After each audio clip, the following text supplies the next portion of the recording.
Hello guys, good morning to all.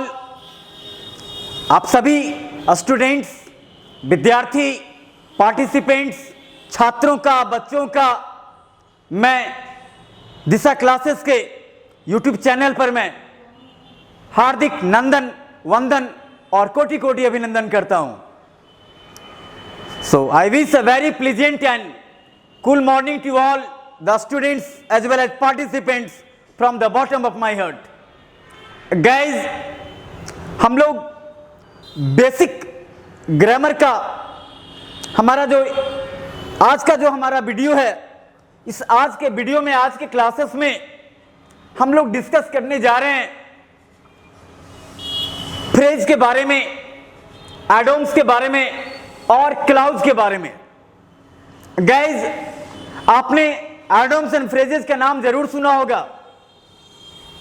हम लोग previous class में, पीछे के क्लास में अब तक हम लोग पढ़े हैं इंग्लिश एक लैंग्वेज है और इस लैंग्वेज को जानने के लिए हम लोगों को जानना है लेटर क्या होता है, कॉन्सोनेंट क्या होता है, वॉवेल क्या होता है, सेमी वॉवेल क्या होता है, वर्ड क्या होता है। इन सारी चीजों को हम लोग देख चुके हैं और let's start and have a bird's eye view on our today's topic. तो गैस एक सरसरी निगाह डाला जाए और शुरू किया जाए हमारे आज के टॉपिक पे। गैस, आज का जो हमारा टॉपिक है, our today's topic, हमारा आज का जो टॉपिक है वो हमारा आज का टॉपिक है फ्रेज। गैस, फ्रेज का मतलब होता है वाक्य खंड।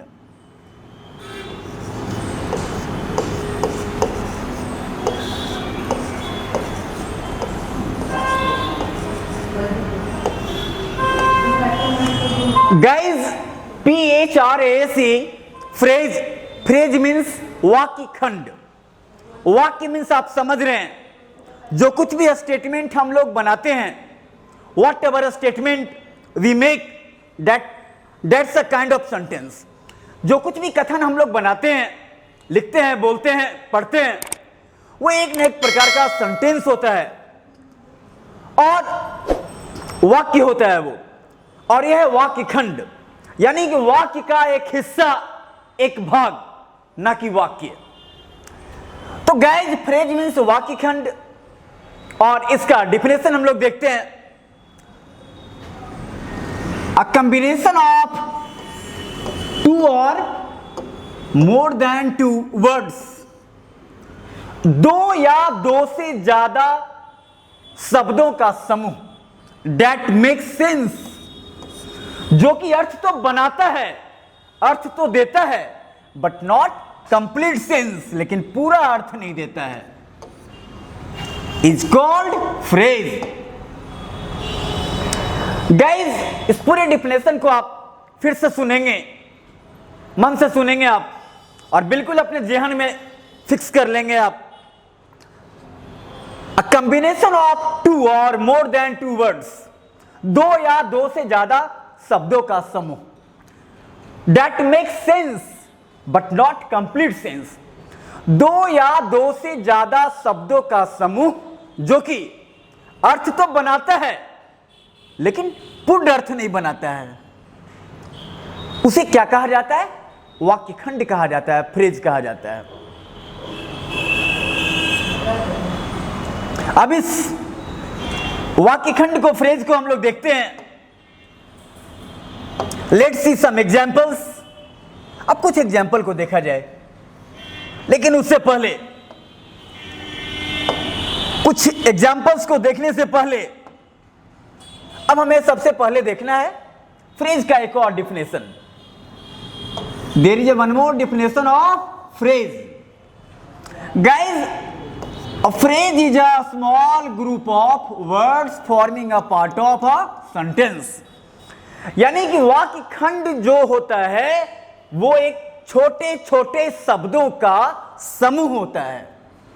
अ phrase is a small group of words, वाक्य खंड, फ्रेज छोटे छोटे शब्दों का एक समूह होता है।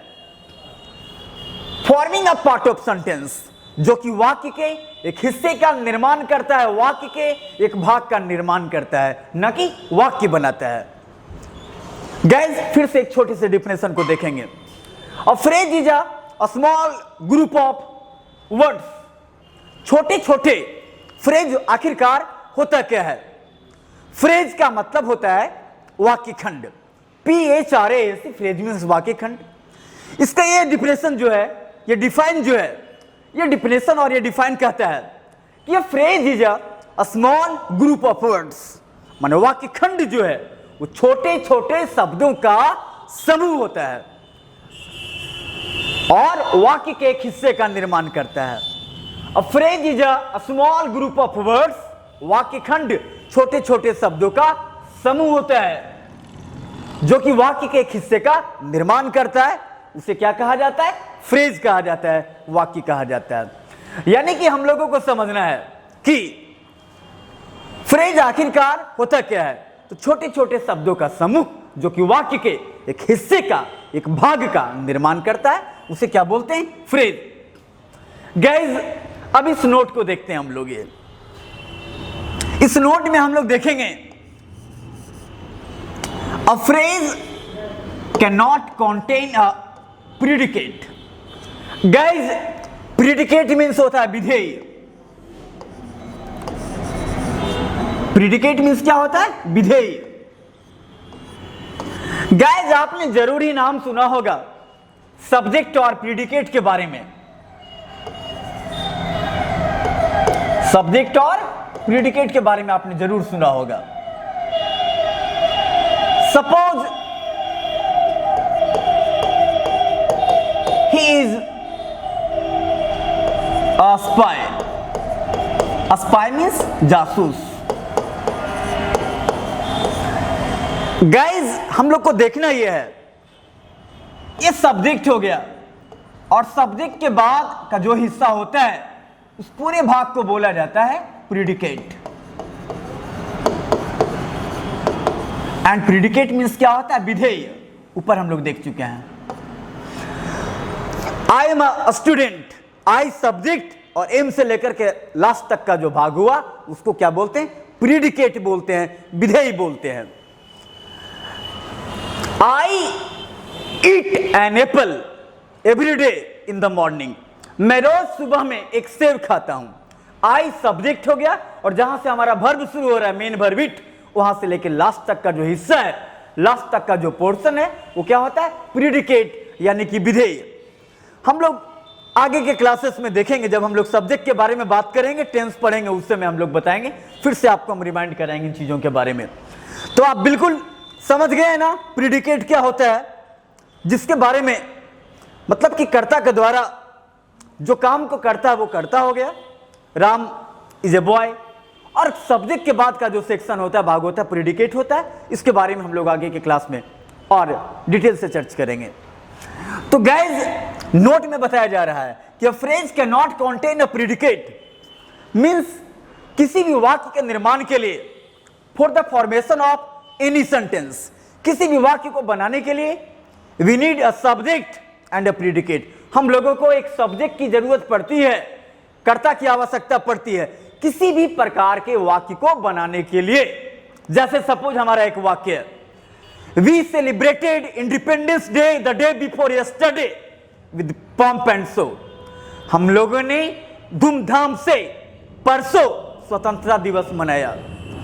तो वी आपका सब्जेक्ट हो गया और इसके बाद का जो हिस्सा हो गया वो क्या हो गया? प्रीडिकेट। गाइस, ये नोट में बताया जा रहा है आपको, phrase cannot contain a predicate means phrase can be a subject.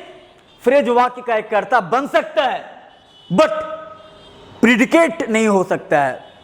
Phrase के साथ अ phrase cannot contain a predicate means a phrase can be subject, मतलब फ्रेज जो है वाक्य का कर्ता बन सकता है लेकिन उसके साथ प्रीडिकेट नहीं आ सकता है। जनरली फ्रेज जो होता है उसके साथ प्रीडिकेट नहीं होता है। ये सब्जेक्ट हो सकता है बट ये अपने साथ प्रीडिकेट नहीं रख सकता है। Guys, let's see some examples of phrase. अब फ्रेज का कुछ एग्जांपल हम लोग देखते हैं। फर्स्ट एग्जांपल हम लोग देखते हैं। First, let's see the first example. अभी अभी हम लोगों ने बोला, आप लोगों ने सुना, हम लोगों ने डिस्कस किया कि फ्रेज छोटे छोटे शब्दों का समूह होता है, वाक्य के एक हिस्सा का निर्माण करता है। हमारा पहला example, in the long run. अब अगर हम लोग बात करेंगे, इन जो है प्रीपोजिशन है, द जो है डिफिनिट आर्टिकल्स है, लॉन्ग जो है एडजेक्टिव है, और रन जो है ये वर्ब है, और समटाइम्स नाउन भी होता है ये। बट इसका अलग अलग अर्थ से हम लोगों को कोई लेना देना नहीं है। इसका एक अलग अर्थ है। इन द लॉन्ग रन मीन्स क्या होता है? अंतोगत्वा, यानी कि अंत में, यानी कि अंत में। अब जैसे हम लोग यहां पे एग्जांपल बना सकते हैं कि महेंद्र सिंह धोनी के बारे में लंबे समय से अटकलें लग रही थी कि वो 2021 का वर्ल्ड कप खेलेंगे। 21 में वर्ल्ड कप होना है। ये जो वर्ल्ड कप होने वाला है, आईसीसी वर्ल्ड कप, तो उसके बारे में वर्ल्ड कप वो खेलेंगे या नहीं खेलेंगे, इस तरह का र्यूमर, अफवाहों का बाजार गर्म था। बट एमएसडी ने, महेंद्र सिंह धोनी ने इन सारी अटकलों पर विराम लगाया। And in the long run he announced his retirement from international cricket. और अंतोगत्वा महेंद्र सिंह धोनी ने अंतरराष्ट्रीय क्रिकेट से अपने संन्यास की घोषणा कर दी। Means in the long run MSD renounced from international cricket. अंतोगत्वा अंत में महेंद्र सिंह धोनी ने अंतरराष्ट्रीय क्रिकेट से संन्यास ले लिया। तो इन द लॉन्ग रन अंतोगत्वा अभिज्ञान महत्वपूर्ण व्यक्ति। अभिज्ञान मीन्स महत्वपूर्ण व्यक्ति। नमो इज अभिज्ञान ऑफ इंडियन पॉलिटिक्स। गाइज आप चाहें तो एग्जाम्पल भी एक आध देख सकते हैं आप। Let's see example. NaMo is a big gun. Namo is a big gun of Indian politics.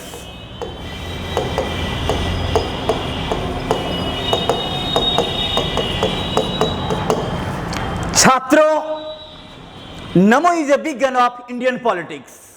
आज के मॉडर्न इंग्लिश में अगर आप न्यूज़पेपर पढ़ते हैं, if you go through the newspaper, if you watch news headlines and if you watch news, आप news headlines देखते हैं, सुनते हैं, पढ़ते हैं, तो आज के मॉडर्न इंग्लिश में नमो नरेंद्र मोदी का शॉर्ट फॉर्म ऐसे लिखा जाता है।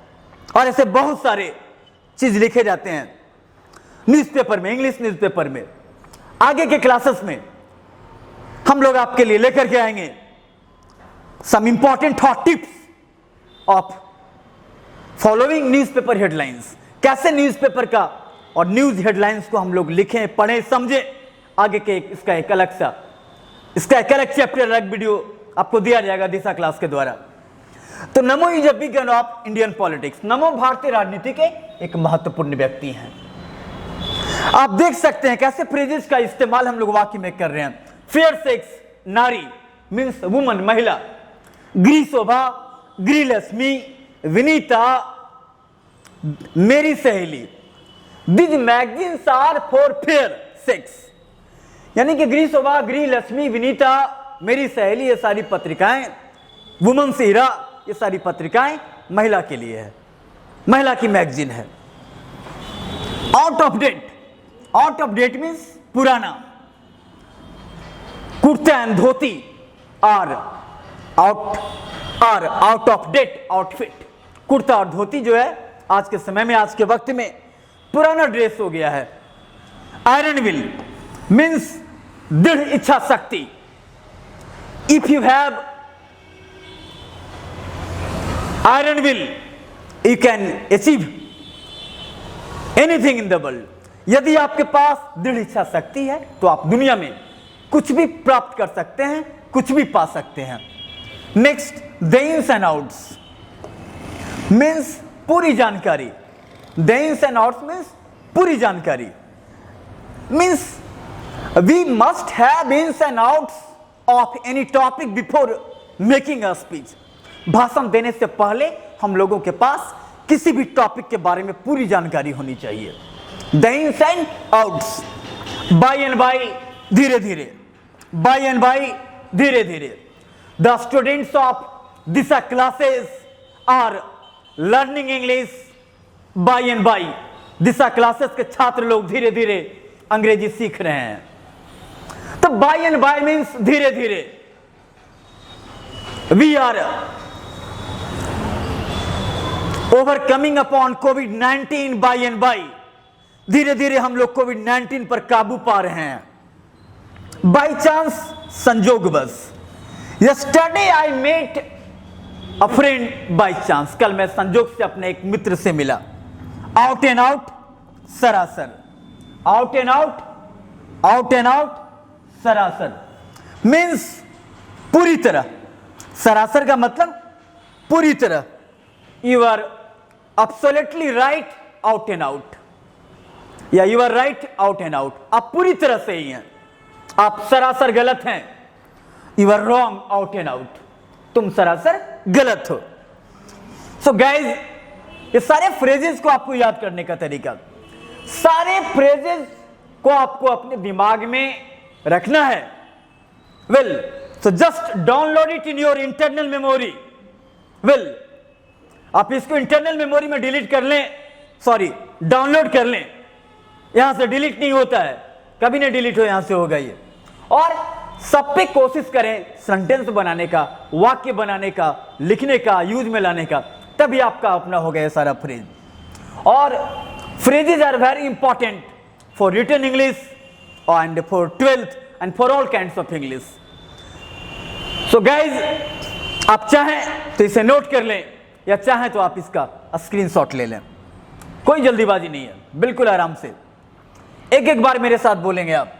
इन the long run a big gun, fair sex, out of date, iron will, the ins and outs, by and by, by chance, out and out.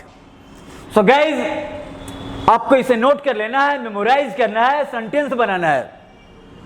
आगे चलते हैं हम लोग आगे। इसी में से there is one more example, एक और एग्जाम्पल है आपके लिए। In hot water, in hot water means परेशानी में, means in trouble, TROUBLE।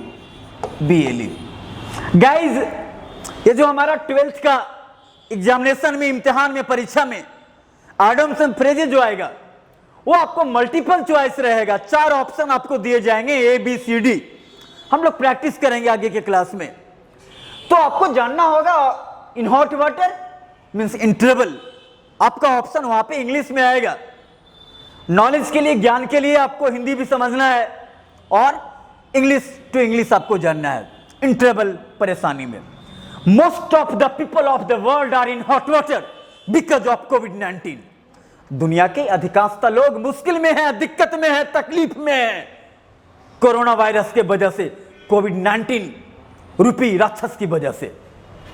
So guys, कैसे आपको फ्रेज याद करना है आपने सुना ना, और सब पे आपको सेंटेंस बनाना है।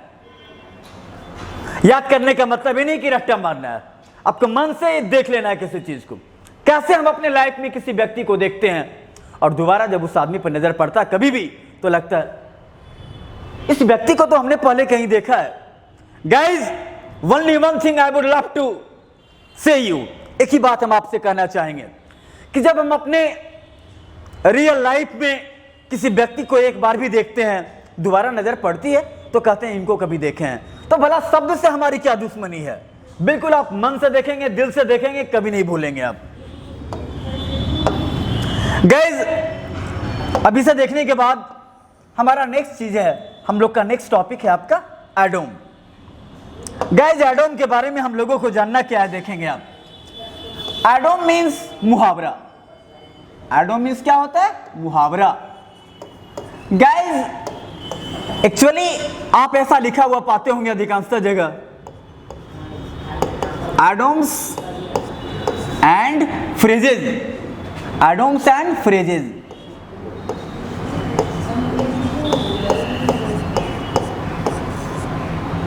गाइज, आप अक्सर जगह लिखा हुआ पाएंगे, अधिकांशतः जगह, most of the place you will find, अधिकांशतः जगह पाएंगे कि एडम्स एंड फ्रेजेज जो है वो लगातार लिखा रहता है और लिखा रहता है Adams and phrases.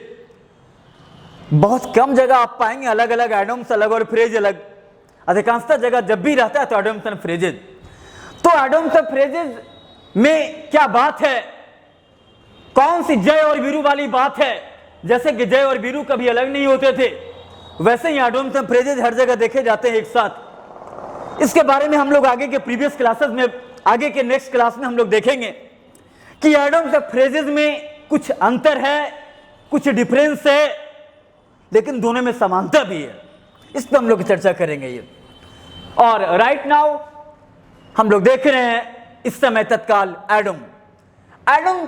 Adam means मुहावरा, अ group of words with the meaning of it sound, शब्दों का एक वैसा समूह, शब्दों का एक वैसा समूह, शब्दों का एक वैसा समूह, अ ग्रुप ऑफ वर्ड्स, शब्दों का समूह with the meaning of it sound, शब्दों का वैसा समूह जिसका कि अपना एक अलग अर्थ हो, अ group of words with the meaning of its own, शब्दों का एक वैसा समूह जिसका कि एक अपना अलग अर्थ हो। समझने के लिए हम लोग देख सकते हैं यहां पे एंड और, ठीक है, that is different and that's different, और वो अलग हो from the meaning of the separate words in the expression is called an Adam,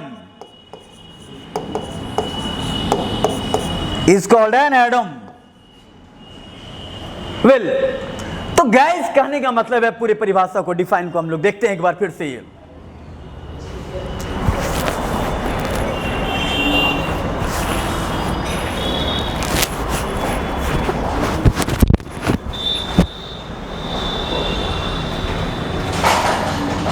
a group of words, शब्दों का समूह with the meaning of it sound, जिसका कि अपना एक अलग अर्थ हो, अपना एक अलग मीनिंग हो, एंड और that is different from the meaning of the separate words in the expression is called an Adam.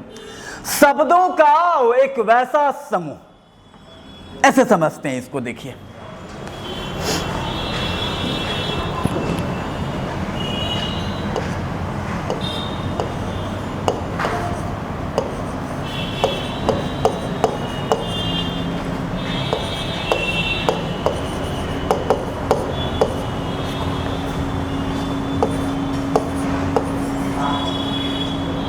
an apple of discord means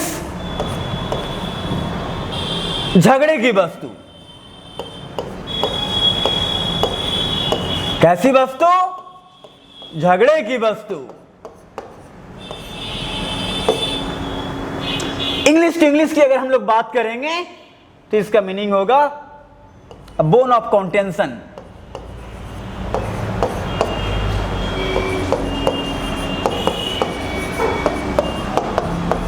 bone of कॉन्टेंशन, झगड़े की वस्तु, विवाद का वस्तु, बोन ऑफ कॉन्टेंशन। अब देखिए कहा जा रहा है, हमारा डिफिनेशन क्या कहता है? अ ग्रुप ऑफ वर्ड्स, शब्दों का एक वैसा समूह with the meaning of it sound, जिसका कि अपना एक अलग अर्थ हो, शब्दों का एक वैसा समूह जिसका कि एक अपना अलग अर्थ हो, और ये अर्थ शब्दों के समूह के अलग अलग शब्दों के अर्थ से अलग हो। यानी कि अगर हम प्रत्येक शब्द को तोड़ेंगे तो अलग अलग अर्थ निकलेगा। इनका अलग अर्थ निकलेगा, एक एप्पल का अलग अर्थ निकलेगा, सेव ऑफ का अलग अर्थ निकलेगा। ओके, का और डिस्कॉर्ड का मतलब विवाद, डिस्प्यूट, जिसे बोलते हैं इंग्लिश में कंट्रोवर्सी बोलते हैं गाइज। तो एन एप्पल ऑफ डिस्कॉर्ड, झगड़े की वस्तु। तो कहा जा रहा है अ ग्रुप ऑफ वर्ड्स, शब्दों का एक वैसा समूह with the meaning of it sound, जिसका कि एक अपना अलग अर्थ हो, और and that is different from the meaning of the separate words in the expression. शब्दों का एक वैसा समूह जिसका कि अपना एक अलग अर्थ हो, और वो अर्थ शब्दों के समूह के, शब्दों के अलग अलग, प्रत्येक शब्दों के अलग अलग अर्थ से अलग हो। उसे क्या बोलते हैं? एडम। Guys understood? समझा आपने? Yes, very good. आगे देखते हैं ये। सो गाइज आगे चलते हैं हम लोग। एडम्स के बारे में हम लोग अभी भी बात कर रहे थे कि शब्दों का एक वैसा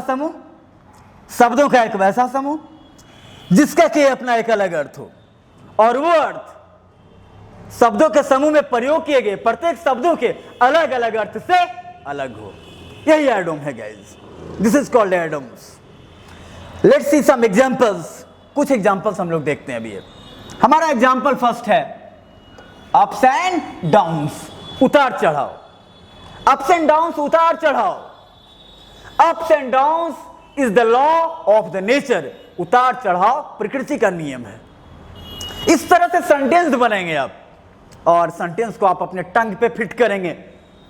अक्सर आप उसे बोलेंगे, लिखेंगे, पढ़ेंगे, देखेंगे, यूं ही याद हो जाएगा ये उतार चढ़ाव।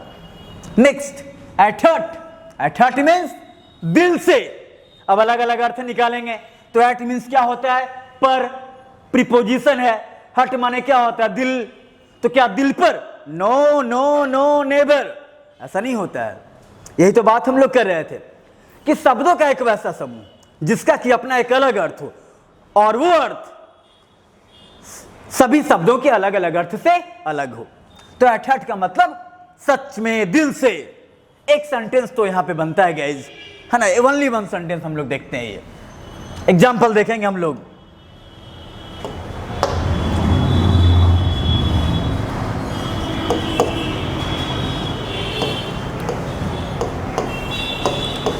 इट इज आई।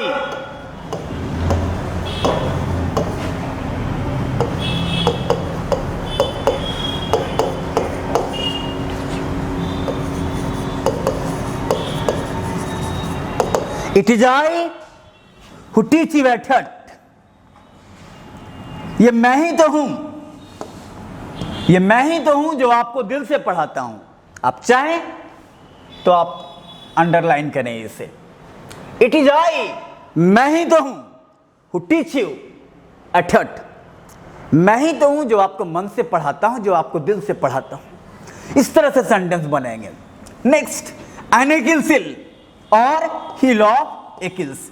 एक ही फ्रेजेस को दो तरह से भी बोला जाता है। एक ही वर्ड का एक से ज्यादा फ्रेज हो सकता है। एनेकिल्सिल और हिल ऑफ एकिल्स, दोनों का मतलब आप लिखेंगे कमजोर नब्ज, या तो बोलेंगे कमजोर नब्ज, या चाहें तो आप बोलेंगे कमजोर पक्ष। तो आप नब्ज बोलिए, या कमजोर नब्ज बोलिए, या कमजोर पक्ष बोलिए। अब जैसे बोलेंगे कि वेल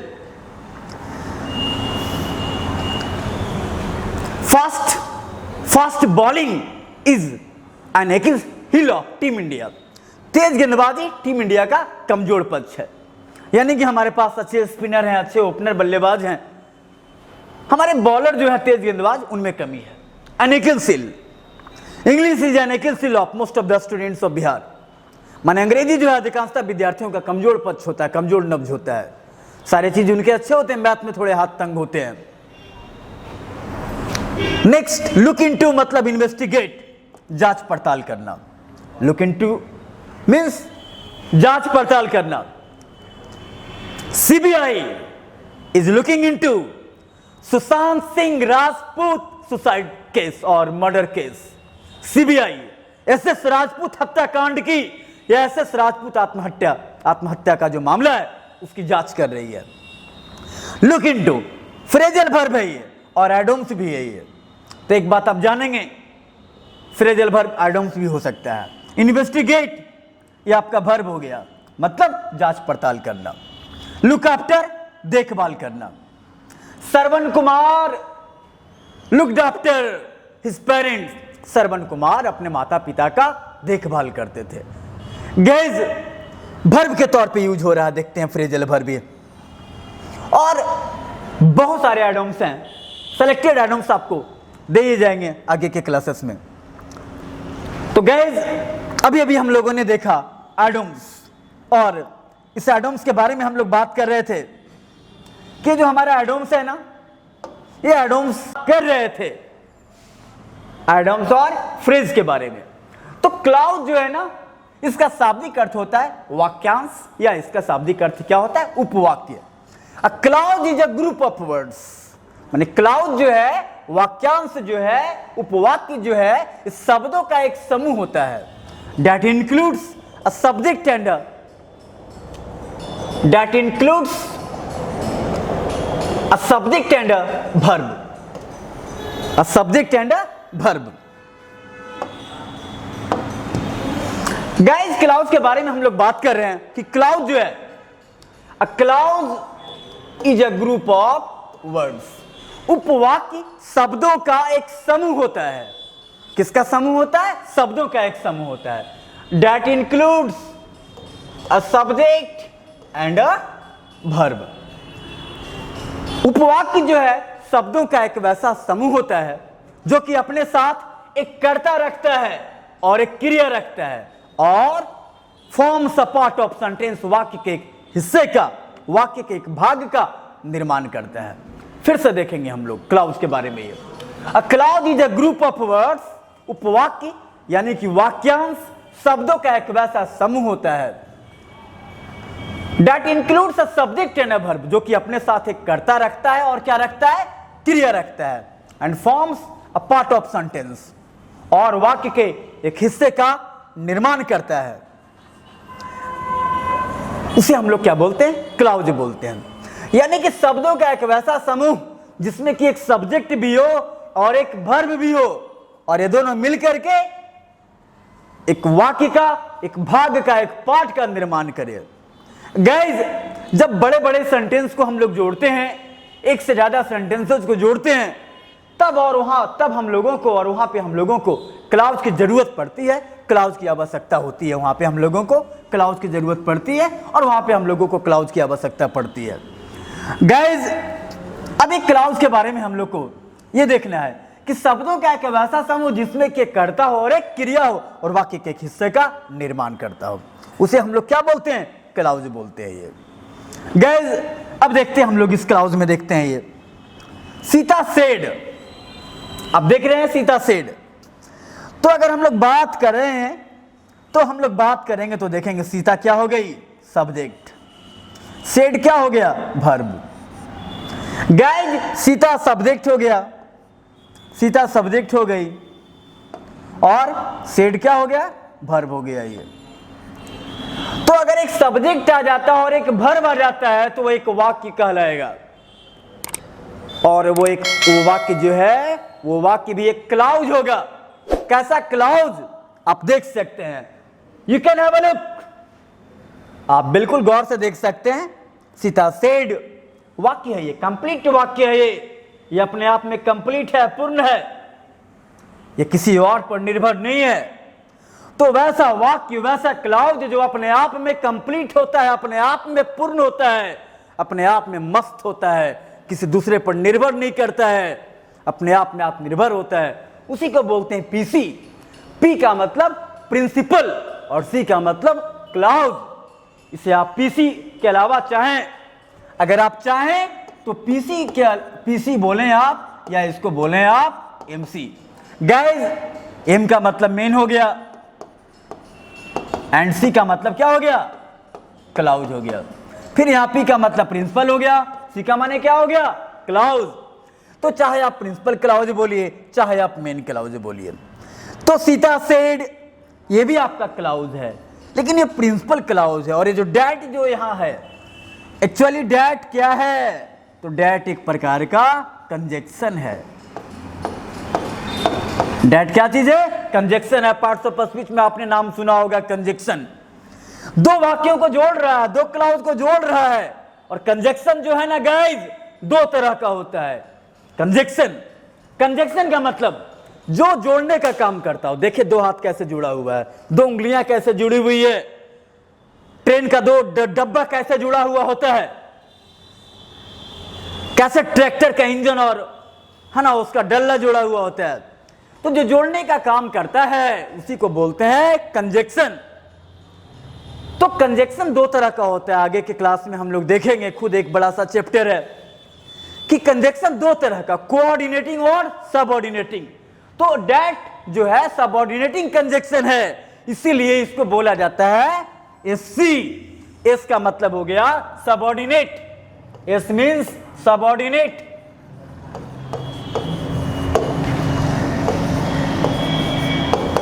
एंड सी का मतलब क्या हो गया?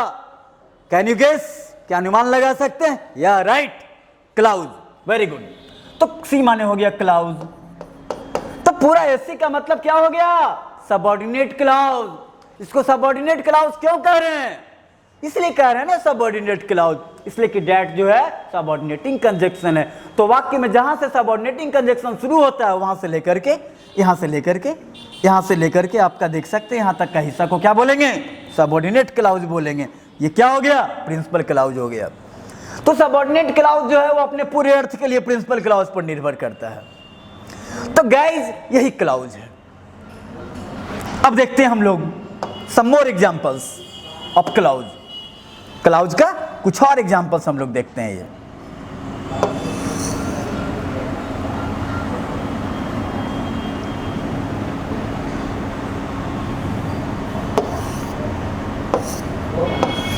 अब आगे का हमारा जो एग्जाम्पल है, कुछ और एग्जाम्पल्स हम लोग देखते हैं यहां पे, फिर आगे चलते हैं हम लोग। ये बिल्कुल। तो हमारा अगला एग्जाम्पल है Raj is a handsome boy who is my friend. यानी कि राज एक सुंदर लड़का है, खूबसूरत लड़का है। Who is my friend. यहां हु का मतलब हो रहा है जो। हियर हु मीन्स क्या हो रहा है? जो। गाइस इंग्लिश लैंग्वेज की स्पेशलिटी है, इसकी खासियत है, इसकी विशेषता है कि शब्द एक अर्थ अनेक। एक ही शब्द का ढेर सारा अर्थ होता है और हर भाषाओं में होता है।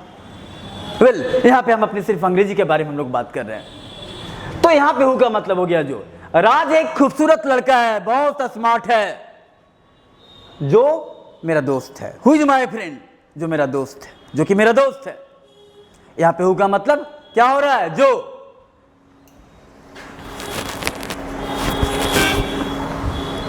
यहां पे हु का मतलब क्या हो रहा है? जो। तो देखेंगे Raj is handsome boy principal clause और who is my friend subordinate clause. Guys बहुत सारे सेंटेंसेज हैं अलग अलग तरह के क्लाउज में, और एग्जांपल्स देखेंगे। कुछ एग्जांपल्स हम लोग और देखते हैं।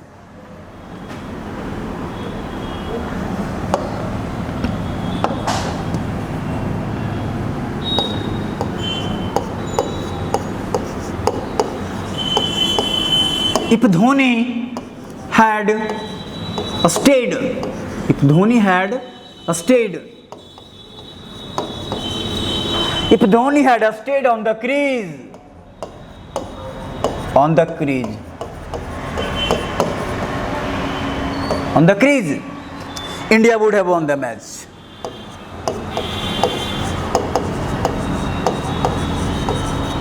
India would have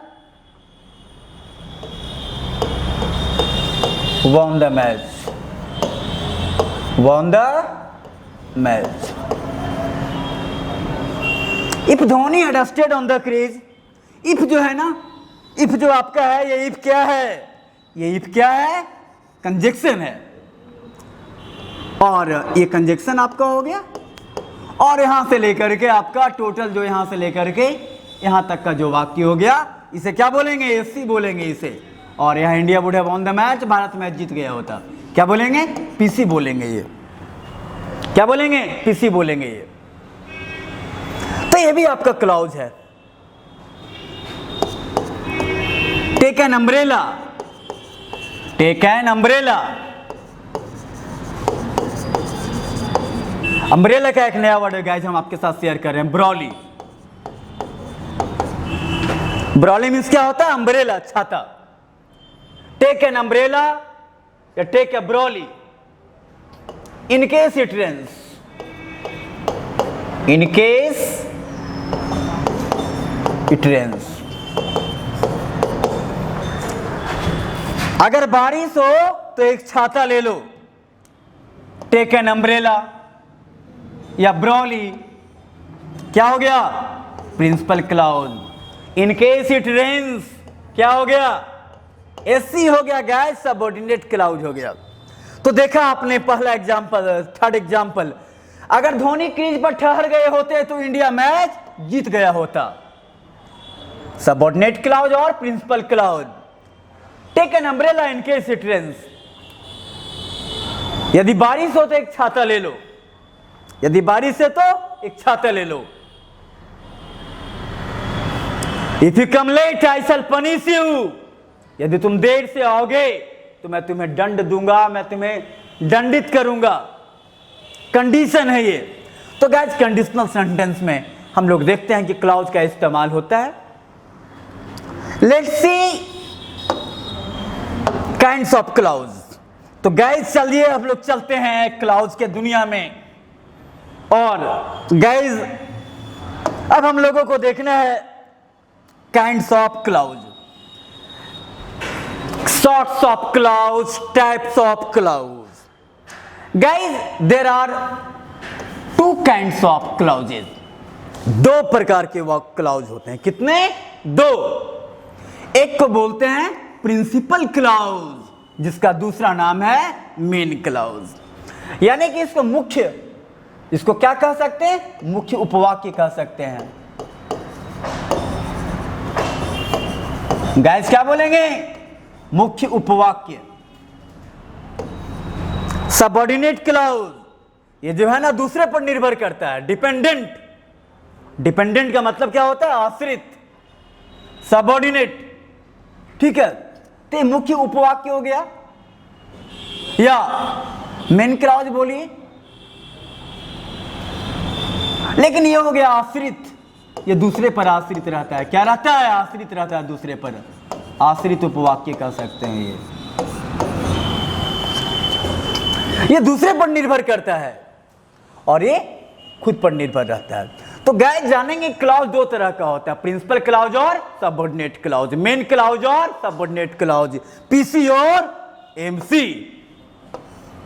पीसी और क्या बोलेंगे? एमसी बोलेंगे हम लोग। अब गाइस हम लोग देखते हैं आगे।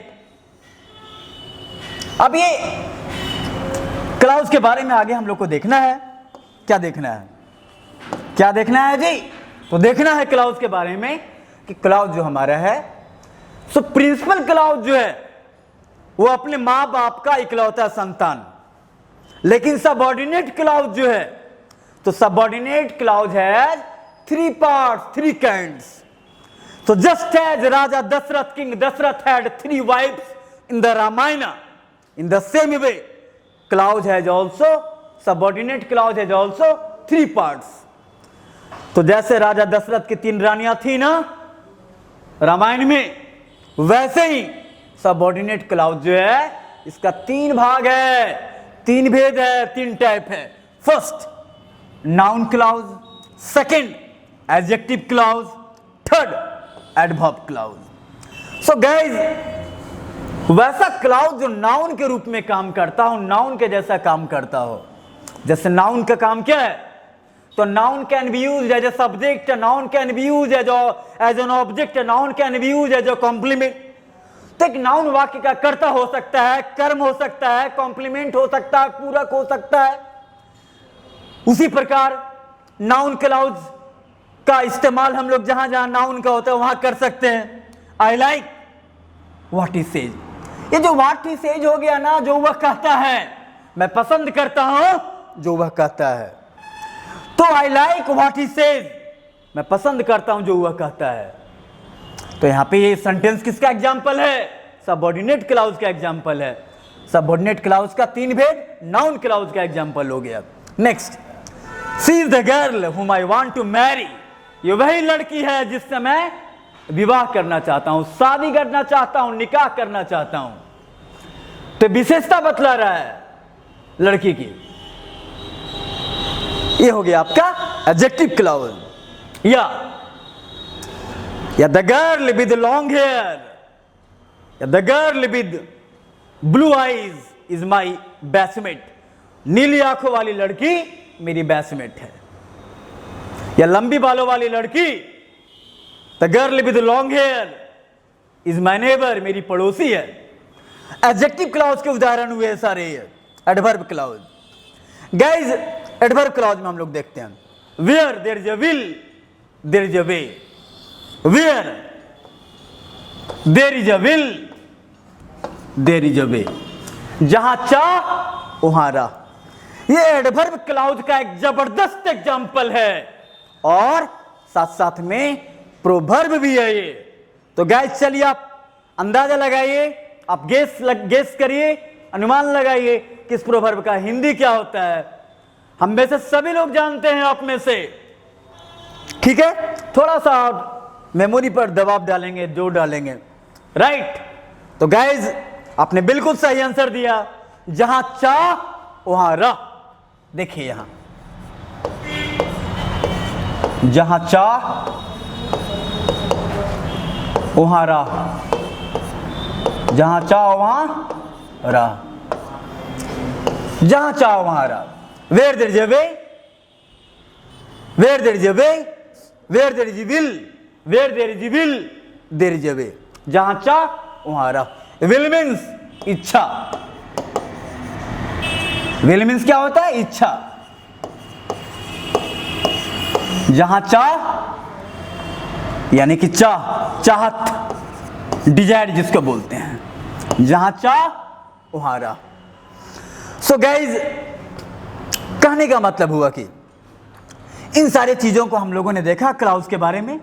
तो अभी अभी हम लोगों ने देखा और पढ़ा कि क्लाउज जो होता है ना, उसका काइंड 3 तरह के क्लाउज होते हैं। ये कितने तरह के क्लाउज होते हैं? 3 तरह के क्लाउज होते हैं ये। तो गाइज एक नज़र डालते हैं हम लोग उन सारी चीज़ों पर जो आज हम लोग पढ़े हैं, जो भी आज हम लोग पढ़े हैं उन चीज़ों पर एक सरसरी निगाह डालते हैं, फिर आगे हम लोग बात करते हैं। ये गाइज आज हम लोगों ने पढ़ा, आज के क्लास में हम लोगों ने पढ़ा फ्रेज। फ्रेज क्या होता है? फिर हम लोगों ने देखा कुछ एग्जाम्पल, एडम, मुहावरा। फिर देखा हम लोगों ने इसका example clause, an important part of basic grammar और grammar, clause, definition, example and kinds. तो गाइज वेल, जो कुछ भी हम लोग पढ़ते हैं, जो कुछ भी आप पढ़ते हैं, देखते हैं, आप उसे नोट करना ना भूलें, स्क्रीनशॉट लेना ना भूलें। और द मोस्ट इंपॉर्टेंट, सबसे महत्वपूर्ण बात यह है कि जो कुछ भी आप पढ़ते हैं उसको रिवीजन करना ना भूलें। एक बार जरूर आप उसे देखें और पीछे पढ़ें। ये revision is the most important part of a study. Revision जो है हमारे स्टडी का एक इंपॉर्टेंट पार्ट होता है। तो गाइज बिल्कुल आप परिश्रम करते रहें, मेहनत करते रहें। आपका जो एनर्जी लेवल है ना, वो हमेशा हाई होना चाहिए। तो just keep on working hard with a good energy level. तो अच्छे एनर्जी लेवल के साथ, पूरी एनर्जी के साथ, पूरे पॉजिटिव एटीट्यूड के साथ, सकारात्मक ऊर्जा के साथ आपको स्टडी में लगे रहना है, कंटिन्यू रहना है। And just keep on watching the YouTube channel of Disha classes. और यूट्यूब चैनल दिशा क्लासेस का यूट्यूब चैनल आप देखते रहिए। You need only to be continued. आपको सिर्फ हमारे साथ कंटिन्यू रहने की जरूरत है और बाकी का काम हमारा। तो गाइस वैसे पार्टिसिपेंट्स, वैसे स्टूडेंट्स, वैसे छात्र जो पिछला क्लास जिनका छूट गया, वो वीडियो को देखना ना भूलें, डाउनलोड करना ना भूलें और अच्छे कमेंट करना ना भूलें, आप अपना फीडबैक देना ना भूलें। तो गाइस आज के क्लास में हम लोग इतना चीज का हम लोगों ने डिस्कस किया और इसके बाद कुछ और इंपॉर्टेंट चीजें हैं। इसके बाद हमारे ग्रामर का अगला चैप्टर हमारा सेंटेंस है, टेंस है, टाइम एंड टेंस है। जो कुछ भी इंपॉर्टेंट होगा हमारे इम्तिहान के लिए, एग्जामिनेशन के लिए, वो चैप्टर हम लोग शुरू करेंगे। बट आज के लिए हमारे तरफ से इतना ही। तो चलिए लेते हैं हम आपसे विदा। That is all, good bye, have a nice day to all.